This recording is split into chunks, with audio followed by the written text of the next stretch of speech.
We are headed towards the lamest International Fight Week card in UFC history, and it's no one's but the UFC's fault. And people are starting to get worried because Dricus Du Plessis is injured. We all expected Dricus to be the headliner, right? Said no one ever until a day ago. For whatever reason, everyone's upset that Dricus is injured. And all of a sudden, they're like, no, International Fight Week, man. But, like, since when has Dricus Du Plessis been the one that we were counting on? Sure, him versus Khamzat would have been a great fight. But still, I just think it's ridiculous to think that UFC 317 is cooked just because Dricus can't fight. The UFC's also thinking of setting up this one, Khamzat versus Borralho, which, I mean, I'm just going to get to that in a little bit. You guys will see what I think of that one.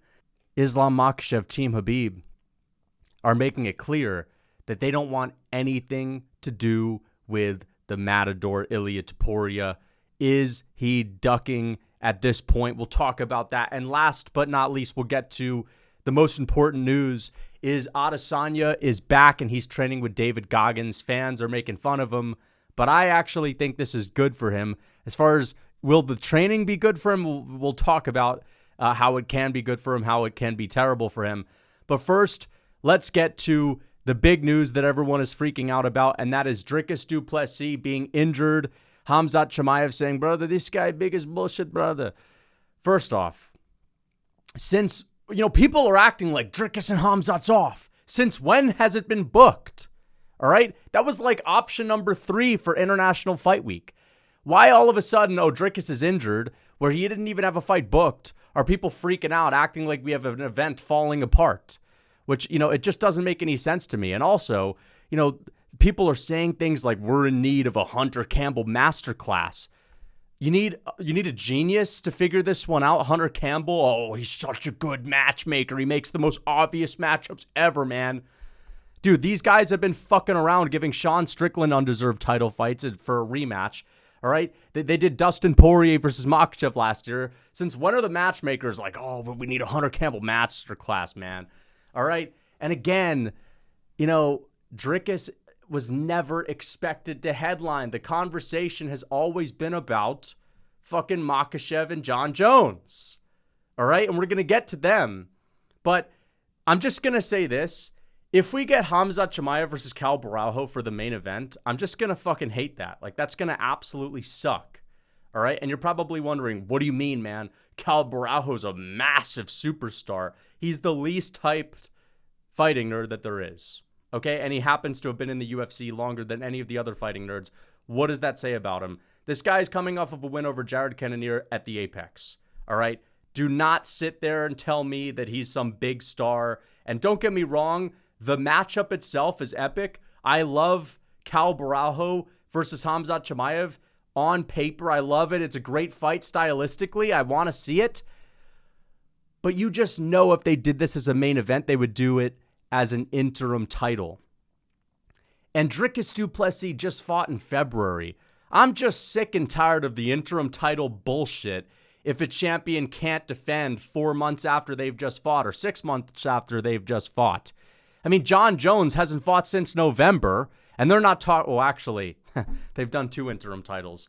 Well, in that case, I'd be wrong. But listen, unless you're out for an entire year due to horrible injuries, there should not be an interim title. Dricus Du Plessis being injured now may not be able to make it for International Fight Week at the end of June. But, I mean, who's to say he can't fight in September? Who's to say he can't fight in August, a couple months after? We don't need an interim title. And also, the other reason why I don't like the interim title for Khamzat Chimaev is because this guy has had the hardest route to a UFC title fight out of anyone in recent UFC history. There was a time where people were saying that Khamzat Chimaev had it easy and they were rushing him and he was, poster boy. The UFC always does him really good. But, I mean, they've made this guy fight like Kamaru Usman at middleweight. Then he had to fight Robert Whittaker. I don't want to see him fight for anything less than an undisputed belt. It's time, man. Khamzat Chimaev has been a fucking superstar since 2021. I don't want this guy to have a goated top 15 all-time resume by the time he wins his first belt. All right? Let's stop fucking around. No interim title fight. Stop. We don't need Khamzat versus Borralho. We've never even needed Khamzat versus Du Plessis for this date. The next middleweight main event I want to see is Chimaev versus Dricus Du Plessis. I'm not worried that Khamzat loses and never gets to fight Dricus Du Plessis. I think he would win this, but it's a really good matchup because Cal Borralho is really well-rounded. But, like, you'd know if they make this an interim title for International Fight Week. That means that, no, we won't get Khamzat versus Dricus Du Plessis in September. We'll probably get it, like, January of next year. I mean, Khamzat probably won't even be ready for Abu Dhabi of this year. Like, just stop. Enough of the bullshit. All this does is it just prolongs Dricus versus Khamzat, which is the big fight to make. And also, Cal Borralho headlining International Fight Week is just a fucking disgrace, man. I don't want to see that. International Fight Week is supposed to be, you know, the biggest fight card of the year. The last couple of years, it's actually been like the third, fourth fight card of the year. Last year, 299 was better, 300 was better, UFC Abu Dhabi was better. Let's have a big International Fight Week for once, because International Fight Week is turning into just regular, decent pay-per-views. And, you know, I don't mind Khamzat versus Cal Borralho as a matchup, as I said, but it's not a good headliner for any pay-per-view, let alone International Fight Week. Cal Borralho does not have a big name. And I'm not like somebody that, oh, well, I'm all for the hype and all that. No, not at all. Not at all. If Khamzat beats Dricus Du Plessis, I would love to see Cal Borralho get a title fight. Honestly, I don't even want to see Cal Borralho fight Imavov, just because I think both of those guys deserve to fight for a belt next, and we should have like a good amount of contenders lined up. But again, all this does is it makes us wait even longer for the big matchup that we want. And it would be another unnecessary fight for Khamzat, another unnecessary test to see if he's ready for the undisputed belt. He just took out Whitaker and Kamaru Usman back-to-back. Enough bullshit! And I'm actually getting upset because this fight fucking sucks for a headliner. All right? Let's be honest. I can't be the only one that hates this shit. And people are acting like, you know what? This actually is pretty good. Dude, it's not a main event. It's Khamzat versus the undisputed champ. And if we can't get that, I don't mind waiting a couple months. I don't mind waiting a couple months at all. That's totally fine with me. Book Borralho versus Imavov as a feature fight, or don't do it at all. Just keep Borralho ready to go as a you know, the first guy up next for the undisputed belt after Khamzat versus Dricus Du Plessis. And another thing that I'm just tired of, dude, Khamzat Chimaev and Dricus is not the expectation, but all of a sudden people are acting like, no, it's falling apart. And I understand that because, like, I get it. There's been a lot of talk about Islam Makhachev. Maybe he's going to fight, maybe he's not going to fight. So it's not like there was a set in stone expectation that this is Makhachev's card to headline, but it should be. And for Jon Jones too. I mean, Jones is a weird case because it really does feel like he's totally retired and he's totally checked out and he'll never fight Tom Aspinall. So you can't even really expect him to headline, but like the expectations should be on Makhachev and Jones. They are the two biggest names in the sport right now. Jon Jones has had the longest reign in heavyweight history, apparently. I don't even know how that's possible. Stipe Miocic, it seemed like Stipe was champ for like a long time before he originally lost to Daniel Cormier. But somehow Jon Jones has passed him up at this point. It's unreal. This guy has had the most unbelievably disgraced title reign that there's ever been, holding out for old man Stipe Miocic, making Tom Aspinall wait and wait and wait. If we're not going to get Jon Jones on International Fight Week, when the fuck are we going to get him? Are we waiting for MSG? Is that what it is these days? It's Jon Jones is always the headliner of MSG? Well, at least come out and tell us. At least come out and make that clear. Because this guy hasn't fought since November. It's been a minute since Jon Jones has fought. And I understand he's old and he's cobbly and he's wobbly. And sure, you know, it was like a multiple round fight with Stipe Miocic. Even though Stipe didn't do any damage, of course, Jones was kicking and he was punching and he had a whole training camp. I understand he wants some time. But it's April 21st, okay? If Jon Jones headlines International Fight Week, he still has more than 2 months from here until then. More than 2 months to get ready. He's had since November to recover and be ready to start a training camp. Why is this not the obvious choice for International Fight Week? Jon Jones versus Tom Aspinall. Again, what I keep coming back to is if the UFC gives us Chimaev versus Borralho, it's no one's fault but the UFC's. Do not blame it on Dricus. Dricus pussied out, man. He was No, dude. The expectation should be on Jones and Makhachev. And you know what? Let's get to Makhachev. He had a one-round fight with Renato Moicano where he took no damage, and he had the easiest submission, which I think is one of the most underrated wins in recent UFC history. I know I've said recent UFC history a bunch of times in this video, but like, dude, Renato Moicano is a savage on the ground. We've seen what he's done to good grapplers like Benoit Saint-Denis. And I don't want to hear anyone say, Benoit freaking beat up Poirier on the ground. Yeah. Don't even come at me with that. All right? Benoit's a good grappler. Moicano made him look like a shit grappler. And look at what Makhachev did to him. Nobody is doing that to Moicano. Not even Charles Oliveira. Amazing win for Makhachev. But he had one of the easiest fights ever. Okay? And I understand it. Just because you don't take any damage in a fight doesn't mean that you're not dinged up from the training camp. Okay. But he's had some time. He could start his training camp today. All right? He could start it today. And he'll be ready to go for International Fight Week. So why is it also not an expectation for this guy to be the headliner? He fought last June. So, it's not about, he just coming off of Ramadan or whatever. He fought last June against Dustin Poirier. The timeline's perfect. We're asking him for late June this time. All right? And he had an easy fight against Moicano. And you know what? They're making it difficult. We could have one of the biggest fights in UFC history, a top 5 big fight in UFC history. This is bigger than Islam Makhachev versus Charles Oliveira 1. All right? Charles had the aura there. Makhachev was the unknown. He's not unknown anymore. He's the best lightweight of all time. Pound for pound number 1 fighter. Ilia Topuria has all the aura in the world. This could be the biggest fight in the UFC right now. I've said it before. It's a bigger fight than Tom Aspinall and Jon Jones. Why is this not what the UFC is gunning for? And this is the thing.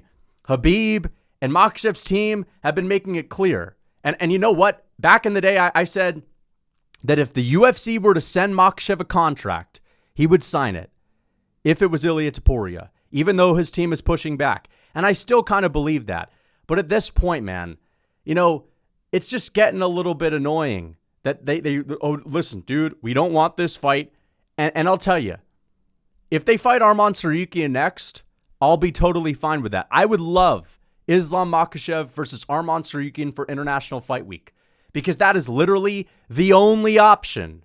That is the only acceptable alternative for Islam Makhachev's next opponent. If it's at lightweight, that is the only acceptable alternative for Ilia Topuria. And that's because Khabib is saying, my personal opinion, this is a quote, he's not necessarily more dangerous, let's say more competitive. I think it's Arman Tsarukyan. I think Arman is a more serious fighter. Yeah, Ilia Topuria is not serious, man. Ilia Topuria is Mr. Clown Show, man. He's Mr. Podcast Guy. Yeah, Ilia Topuria, yeah, man, he's just a clown, man. He's just a talker, man. He doesn't actually go out there and do it, even though he just knocked out Max Holloway, the first person to ever KO Max Holloway, and KO'd Alexander Volkanovski, who since then has continued to win. Those wins are going to age well, all right? Max Holloway would absolutely savagely destroy the majority of lightweights. Ilia Topuria is not serious, man. That guy's not a serious fighter. But anyway, let's continue. Topuria is a good fighter at 145. All right. But we haven't seen him at 155. Yep, that's the thing, man. These guys are way too big. Max Holloway, when he went up to 155, dude, he was a small fry. He was a pipsqueak. He gave Dustin Poirier a gritty battle, and it was damn near like razor close. And he destroyed Justin Gaethje and was the only person to ever school Justin Gaethje and make Gaethje look easy on the feet and not take any damage on the feet whatsoever. Yeah, Holloway is just, that guy's at 155. He's not serious fighter, brother.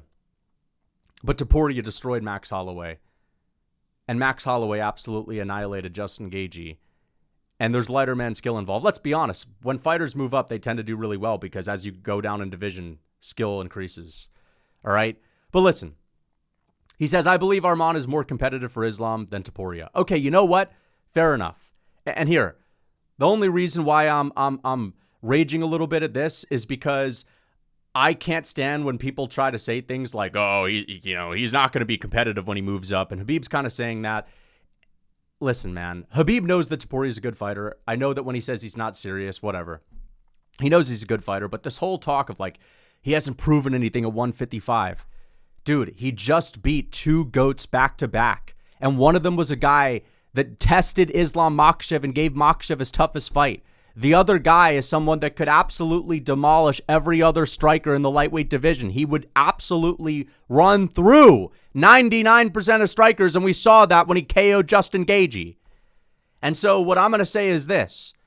Fair enough. He believes Arman is a tougher fight. You know what? There's an argument for that, because if Ilia Topuria can't KO Makhachev, because of the size and because of the grappling, and he's a good grappler, but he's not as proven as Arman, it makes sense that Arman could be more competitive in a 5-round fight if it were to go to decision, whereas Topuria's chance seems to be by KO. All right? But if this is what Team Khabib is doing, and they're just shutting down the Topuria fight, then at least let's have this one be the fight, because the other alternative is this. So, Team Makhachev saying, listen, man, he hasn't earned it. He's not earned it, bro. We just got to do Arman. Arman's more competitive. If they end up signing to fight Justin Gaethje, at that point, it's ducking. I'm sorry, dude. Because, listen, I'm not going to say, oh, you're avoiding a tough fight if you're going to go with Arman, because Arman is a tough fight. He is. And I do understand to a degree that they don't want to be discredited for beating a 45er. Even though I think that there's this idea of people loving to discredit the idea of being 45ers, most people think that Makhachev's best win is over a 45er. There's a lot more people that recognize his best win against a 145er than people that try to detract that win or detract from that win. I don't think the 45er narrative is, as real as some of these guys like to say. But either way, I understand it. After a fight, if Makhachev goes out there and dominates Ilia Topuria, there will be people that are, because of recency bias, saying Topuria is another small fry, man. Fight someone your own size. I understand there will be some people saying that. I get it.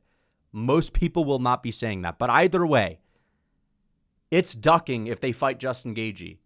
Okay? That quote on the wall at the UFC PI, the past couple of years at every press conference, Makhachev saying anybody. It's not my job to choose who I'm fighting. That's the UFC's job. I'll sign to fight anybody. If they fight Justin Gaethje, okay? After this talk about, listen, Arman's a more serious opponent, all that means is they're trying to avoid a tough fight, okay? And it means they're trying to get out of lightweight unscathed, and as soon as there's an opening at welterweight, they're going to move up, and that would probably be his last lightweight fight. And if they give the title shot to Justin Gaethje for International Fight Week, or if they do Justin Gaethje Makhachev in August or October, I mean, dude, it would be even worse if they book it for October. That means we would have to wait all that time for Makhachev, where you'd have Arman and Ilia be healthy. They would be totally healthy the whole time waiting for October, and to have the October card be headlined by Makhachev and Gaethje, to wait all that time just for this, and that would be his last lightweight title fight, that would be a slap in the face to the fans. That would be a slap to the face to the UFC's ability to have a big fight, maybe one of the biggest fights of all time, dude. We can't be doing this. We can't be doing this. If they make Gaethje versus Makhachev, I'm not fucking watching that shit. All right? Like, okay, fair enough, man. Like, yeah, man, I'll be tempted to watch it if it's the night of the fight, okay? But I really don't think we should watch this fight. Because I think that if the UFC makes Gaethje versus Makhachev, that just goes to show that not only do they not give a fuck about what the fans want, but they're actually just incompetent. They're not even paying attention. And they're totally out of it. They're out of the loop. They're tone deaf. They've lost the plot. And at that point, you can't expect them to really give us the fights we want in the future. And let's be honest, man. The past couple years, as a UFC fan, it's just been nothing but them fumbling the biggest fights. Jones versus Aspinall never happened. And it probably won't happen. I get to say never happened because it's been available for the past couple of years. It's not a new fight that we're all waiting for. No, we've been waiting for it for years. Jones versus Ngannou never happened. All right? It wasn't only when Jones came back, oh, we wanted to see the Ngannou fight and the UFC couldn't get Ngannou back. No, we've been waiting for that fight since 2021, since Ngannou beat Stipe Miocic. All right, Daniel Cormier versus Brock Lesnar. There was like a 1 year period where they were talking about that fight. Never happened. Right? I mean, Makhachev versus Topuria is a super fight. That is the biggest fight you could make in the UFC now. It's bigger than Jones and Aspinall. It is. Worldwide it is. Pay-per-view wise, I bet Jones and Aspinall will be pretty big. But at the end of the day, you got to remember that Dana White is not promoting Aspinall properly. Right? He goes on ESPN when there's a chance to promote Jones versus Aspinall. He doesn't even mention Aspinall's name. Okay? So I don't actually think it would sell that many pay-per-views. It would because it's Jon Jones and it is a hyped-up fight, but they're not promoting the shit out of it like they would for Makhachev and Topuria. Makhachev and Topuria would be the biggest fight since McGregor and Khabib. And if they fumble it and make Justin Gaethje versus Makhachev, and after Team Makhachev, Team Khabib saying things like, I just don't think Topuria's earned it. We want a more serious test. We want to respect the sport. You're shitting on the sport if you make this one next. That's what that would be. Talking about, I don't know if he's earned it. Daniel Cormier mentioned the other day that they could give it to Patty. Patty's had a tough run at 155. They could give it to Patty. Yeah. So Patty Pimblett, who just beat old man, washed up Michael Chandler, and I know I picked Michael Chandler, I get that, but Patty Pimblett, whose last 4 opponents have been over the age of 38 years old, has earned it more than Ilia Topuria, who just butchered Max Holloway, who fucked up Justin Gaethje, and who just beat Volkanovski, a top 3 fighter of all time. Highlight reel after highlight reel KO. Good trash talk. Aura, biggest star in Spain's... I say Spain, I mean, you know, there's not been many fighters repping Spain, but like, you got my point. Like, he's huge over there in Spain, bro. And we're talking about Patty Pimblett deserves it more than them? Come on, man. That just makes you want to bang your head on a door. Okay? Just stop fucking around. And no, we don't want to see Pimblett versus Topuria next. That's a good fight. If only this one wasn't the one that we lose, if that's the one that we go with. We cannot afford to miss out on Makhachev versus Topuria. This is the fight to make. And if this is not the one they make and Makhachev signs his next fight, it better be against Arman Tsarukyan. And it better not be against Justin Gaethje, because I straight up will not watch that fight. Okay? Oh no, the UFC is going to lose one viewer. Well, that's the problem, guys. We're getting too easily suckered into watching this dog shit. At some point, you got to fucking step up to the UFC and not watch one of their main events if they fuck around with us and give us this. Makhachev versus Gaethje is a literal carbon copy of Khabib Gaethje, Poirier Gaethje, fucking Charles Gaethje. Every Gaethje title fight is a fucking waste of our time. I'm done with it. No, I do not want to watch this. All right? If they make Makhachev versus Arman, I'll be slightly disappointed, but I'm still going to love the fight. All right? Listen, it ain't ducking if they go with Arman, because that's choosing the guy with less hype, but with as much merit, if not more merit. Okay? And that's a really competitive fight. That's a purist matchup, and I like it. But those are the only 2 options. And why are one of these fights not being booked? Come on. And then Jones? What the fuck is going on? Why does the UFC glaze this guy so much? He can't even fight. What are you glazing him for? He's not doing anything for your business. All he's doing is depriving you guys of big fights. He should be expected to show up at International Fight Week as well. That's what it's all about, International Fight Week. International Fight Week is not about Khamzat Chimaev versus Cal Borralho. I know that there are some hardcore fans that would be freaking happy as a clam if they made this fight, and that's the problem. Because they're no longer in the business of selling pay-per-views, it seems. Which is probably why they don't give a fuck. And it's because they've built such a big base of hardcore fans that'll watch anything, that no matter what they do, they'll always be profitable. That's the problem here. They've built such a massive fan base. All right? If they were to make someone versus a guy at the hype level of Borralho for International Fight Week in 2018, all right, they wouldn't hear the end of it. Dana White wouldn't recover from it. All right, the UFC would go bankrupt if they made that shit. Now they do it because they have such a massive hardcore fan base. They could make this a fight night. They could end pay-per-views forever. All right? They could do Emmett versus Lerone Murphy fight nights and only that. And they would still make profits because they're hardcore fans that look at Chimaev versus Borralho. And listen, I'm a hardcore fan. I like Chimaev versus Borralho. It's a good fight on paper. Stylistically, I agree. But it's just not hype. It's so lame. It's so freaking lame. I don't want to see this shit for International Fight Week. The problem is that there's so many fans that'll say, dude, this is a sick fight. Bro, you're shitting on International Fight Week, man. It just proves you're a casual if you're not a big fan of Cal Borralho, man. These are people with Cal Borralho posters. Dude, I like Cal Borralho. He's a good fighter, but he's the least hype fighting nerd. And any of the other fighting nerds wouldn't be hype in International Fight Week right now, despite the fact that they're all sick fighters. They're all entertaining. All right, I like the fighting nerds. None of them are ready for International Fight Week. All right, they're skilled, but they're not at that level. International Fight Week is for Khamzat versus an undisputed champion in Dricus Du Plessis. It's for Jon Jones. It's for Islam Makhachev. It's for Ilia Topuria. If they give us some bullshit, because I could see them at last second. What's up, fight fans? We've got a big fight week covered. Islam Makhachev versus Justin the Highlight Gaethje. Both fighters have a combined 50 finishes.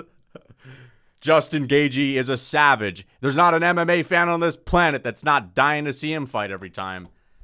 And then the co-main event is going to be Cal Borralho versus Nasruddin Imavov. Paddy Pimblett's going to be fighting Tony Ferguson in a rematch. That's basically what it's going to be. I'm just sick and tired of it, dude. They have to give us a Makhachev versus Topuria fight. And I'm sick of people saying he doesn't deserve it, bro. He's just knocked out Max Holloway and Volkanovski. You know what's funny? Because we're going to get on to Adesanya. Nobody has ever said Adesanya didn't deserve his fight with Jan Blachowicz. Notice that, right? But how did he earn his fight with Jan Blachowicz? Adesanya won the title off of Robert Whittaker. He had the shittiest fight with Yoel Romero, one of the worst fights in UFC history, and defended his belt the second time against Paulo Costa. So this guy became a champion, had the shittiest title defense ever, and one more win. Nobody has ever questioned whether or not he deserved to fight Jan Blachowicz. Ilia Topuria, in a similar position, just has one less win. Notice how the 3 wins that Adesanya needed to earn himself a fight against the champion in the weight class above him, notice how one of those 3 wins was an absolute dog shit fight where he probably lost against Yoel. Ilia Topuria just has 2. I'm sorry he doesn't have the dog shit, extremely, boring fight to match some of these other guys that have earned the double champ fight, but Ilia Topuria only has 2, and they happen to be against 2 GOATs. I know Robert Whittaker's pretty good, but he's not even top 15 of all time. All right? Topuria's 2 wins are against Max Holloway and Alexander Volkanovski. He has 1 title defense, not 2. Okay, great. All right, Henry Cejudo moved up after 1 title defense.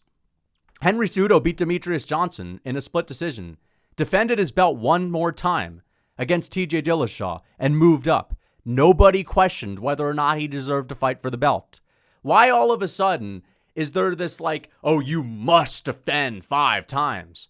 Volkanovski, the only reason why he had to defend that many times is because he wasn't a big star.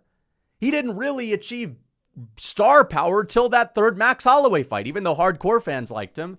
There was a while where they didn't. But in that period where Volkanovski was fighting Ortega and TKZ, he still wasn't a big enough star to warrant moving up. That's why Volk needed a bunch of title defenses. Okay? Ilia Topuria is a big star. And he's beaten 2 GOATs back to back. Don't give me this bullshit he doesn't deserve it because he hasn't put in work at 155. What work has Jones put in at heavyweight?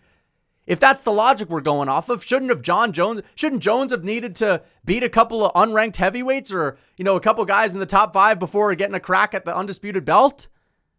Nobody had a problem with Jones moving in. No, but that's because Jones is the GOAT. Okay, well, Ilia Topuria is a once-in-a-lifetime fighter. Who the fuck knocks out Max Holloway and Volkanovski back-to-back? That also happens to be entertaining on the mic with good trash talk. So what is this bullshit? He hasn't deserved it, man. Earn your chops. Get in line. Paddy Pimblett's going to fight first. Paddy has put in the hard yards. Paddy's put in the hard yards at 155 against Michael Chandler and the corpse of Tony Ferguson. That's a real contender at lightweight. Paddy Pimblett is the savior of the lightweight division. Fucking tired of this shit. And I'm not crapping on Adesanya because he got to move up. No, I was totally fine with it. He had a lot of hype. All right? He was a big name at the time in 2020. I wanted to see it.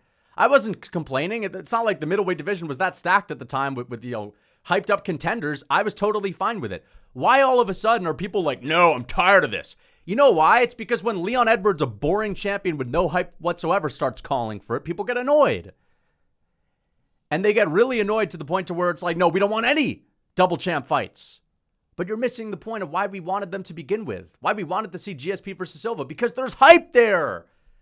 We know that Topuria is built different and he's the best 145er in the world. We know that. So we want to see him move up and fight the best 155er. There's hype there. Let's not forget, we're MMA fans. We want to see the best fight the best. I don't want to see Makhachev versus Justin Gaethje because the other best hasn't earned it at 155 yet. All right? I don't need to see Topuria versus Diego Lopez. I don't need to see that. Lopez is a good fighter, right? But we know Ilia's going to beat him. Justin Gaethje is a hype fighter, but we know that's a 100% chance that he loses to Makhachev. I'm sick of the hasn't earned it bullshit, you know? I'm just fucking tired of it, man. I'm so sick and tired of it, dude. Because any of these people that say things like, Topuria is acting like he's earned it. Did Henry Cejudo earn it more than Topuria? I'm sorry. Henry Cejudo beat TJ Dillashaw and Demetrius Johnson. Okay? Those are pretty good wins. But that's not even better than Volk beating or Ilia beating Max Holloway and Volk. Sure, Demetrius Johnson's around that level, but TJ Dillashaw ain't on Max Holloway's level. I know some people are going to be like, whoa, man, TJ Dillashaw is not on Max's level. What do you mean, man? He's not even fucking close. All right? He's not even close. So they would never say anything about Henry Cejudo. Henry Cejudo is one of the greatest of all time. Double champ, man. Double champ, man. No one would ever say anything about him not deserving it. Neither would I. But guess what? That's the logic that they're using here. All right? So apply it to those situations. Those guys didn't deserve it either, right? Adesanya didn't deserve to move up. He only had 2 title defenses, one of them being a dog shit fight that he arguably lost. Dude, I'm just sick and tired of this bullshit, man. The fans saying things like he hasn't earned his chops at 155. Like, that's the reason why we're probably going to get Gaethje versus Makhachev. That's the reason why we're probably going to get Cal Borralho versus Khamzat Chimaev. Pathetic. Adesanya is training with David Goggins. All right. Last thing I want to talk about.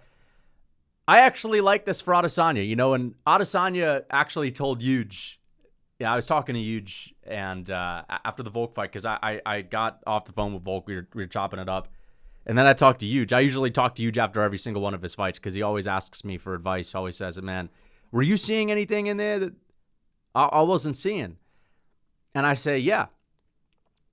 I think Volk's duffel shuffle looked better than last time. And he said, yeah, you might be right. I didn't catch that. But either way, dude. After we talked about the duffel shuffle, I said I got a little bit worried. Volk kept closing the distance. I think he closed the distance a little bit too much. And Huge said I was right. But then, Huge told me that he spoke with Adesanya. And he said this on a Submission Radio interview as well. But apparently Adesanya told Huge that him watching Volkanovski win the title back motivated him. And he wants to come back. Because Volkanovski is around his age and, you know, he sees another old OG getting the belt back and it makes him motivated. And that's awesome because I want to see Adesanya, you know, fight again. Some people are saying hang up the gloves. I understand it if you're a big Adesanya fan. You don't want him to fight killers and continue to get KO'd. Like, I get that. But, you know, the sport is more fun when Adesanya's around. He's a big name. All right. There's always a big fight feel on an Adesanya fight week. You don't need to put him in there with absolute killers, but I say if Adesanya is going to stick around, training with David Goggins is totally fine. You know, some people, they just have a very, black and white way of viewing the Adesanya Goggins training, and this is the thing. For a fight camp, right? For physicality, it's terrible. This is probably the worst thing you could possibly do if you're in fight camp. But I don't think Adesanya's in fight camp. I think he's doing this to get ready for fight camp, to get mentally prepared for fight camp. Okay? And, it's not good for you physically. You're basically destroying yourself. You're tanking your hormones. You're tanking your testosterone, doing this, 8 hours of cardio a day, stress hormones, cortisol out the wazoo, right? And you're running on fumes. And they're on the Stairmaster for 4 hours, and they're doing lunges with 10 pounds for 5 days. Even though, if you actually want to fucking build some strength, I know that's not what it's about, but you actually want to build some strength, you should do some heavier lunges. But these guys, it's all about mentally just fucking throwing yourself 6 feet under, just digging a grave physically and just harming yourself and showing how tough you are. And you know what? There's something okay about that. I get it. Like, for Adesanya, he's made a ton of money. He's won the belt. He's accomplished a lot of things in MMA. And it's probably tough to, get off the couch and motivate yourself to fight these young up-and-coming killers. And a good way to get motivated is to go to that dark place with David Goggins. And some people will say, it's not a dark place, man. He's just on a treadmill. But, listen, most people ain't going to be able to do that. Even guys that are athletic, even people with good cardio. David Goggins is tough mentally, all right? Just because he can't get in the cage and spar Sean Strickland. I remember Strickland was going at Goggins. This guy's not tough. He just runs, man. It's a different level of toughness. It's a different level, okay? There's a different layer. Anyone can get in the cage and take an ass whooping. Not anyone can get on that Stairmaster, all right? No, no, I'm joking. But, the point that I'm making is Goggins doesn't have to fucking fight to prove that he's mentally resilient, okay? He can beat his body up. It's sort of a spiritual endeavor for people like Goggins and Adesanya that are doing stuff like this, right?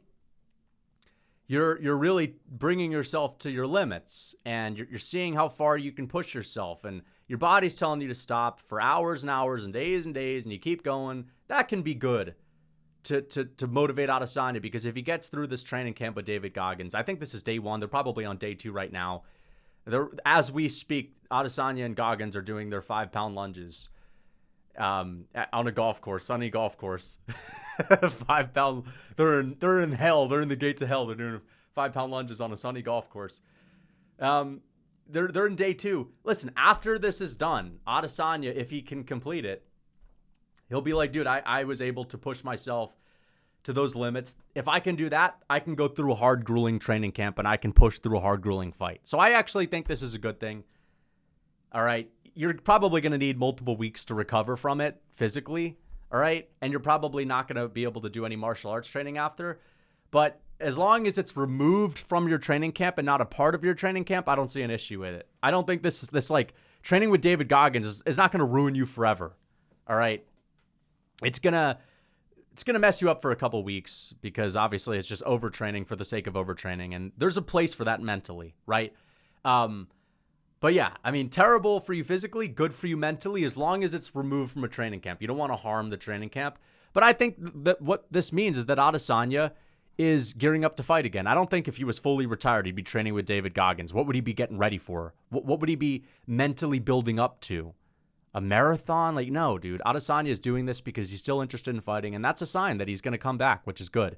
As I said, I don't want him to fight another up-and-coming killer, but if he comes back, give him an OG. I don't want to see the Whittaker trilogy, because that would be a bit slow. But because I also want to see Whittaker versus Strickland. That's always a good fight, and we've never seen it. But I would like to see Adesanya versus another OG, like a Paulo Costa type of fighter. Right? Like dude, fuck it. Do Adesanya versus Vettori too. All right? Or do Adesanya versus Costa too. Or, man, we don't even need to see that. Just do Adesanya versus some old head OG legend. All right? Him versus Paul Craig would be good. Yeah. Let me know what you guys think. That is it for the video. Looks like Adesanya's coming back. David Goggins. Some people are also saying that David Goggins shouldn't be anywhere near a corner. They're saying, look at how it turned out for Tony. And yeah, training with David Goggins definitely didn't help Tony Ferguson, because his problem was not his mentality ever. His problem was always his his physicality going, and training with David Goggins is only going to worsen that. But David Goggins being in Tony Ferguson's corner actually didn't hurt him at all.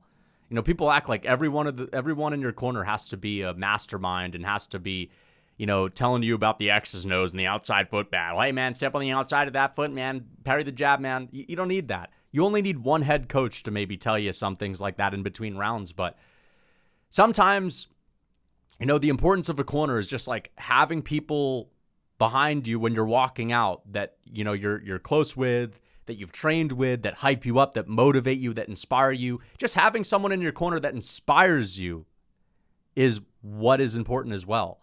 All right? It's not all about technical advice. You may as well bring fucking, Stephen Hawking, dude. Stephen Hawking is going to be out there doing his computer games. Stephen Hawking's going to be doing his fucking... I know he died, but Stephen Hawking... these hardcore fans are like, dude, fuck that. I want an AI bot. I want an AI bot in my corner. I want an AI bot, and I want the X's and O's. Bring out a chalkboard and an AI robot to write out all of the X's and O's for me. You don't need that, dude. All right? You take your fucking, chalkboard fucking scientist. I'll roll in there with Goggins. Okay? I'll get Yoel Romero and Bryce Mitchell, all right? And we'll see who wins, all right? No, but dude, at the end of the day, all you need is people that hype you up in your corner. You need at least one person that knows what they're doing. Fair enough. You need one person that knows what you're doing.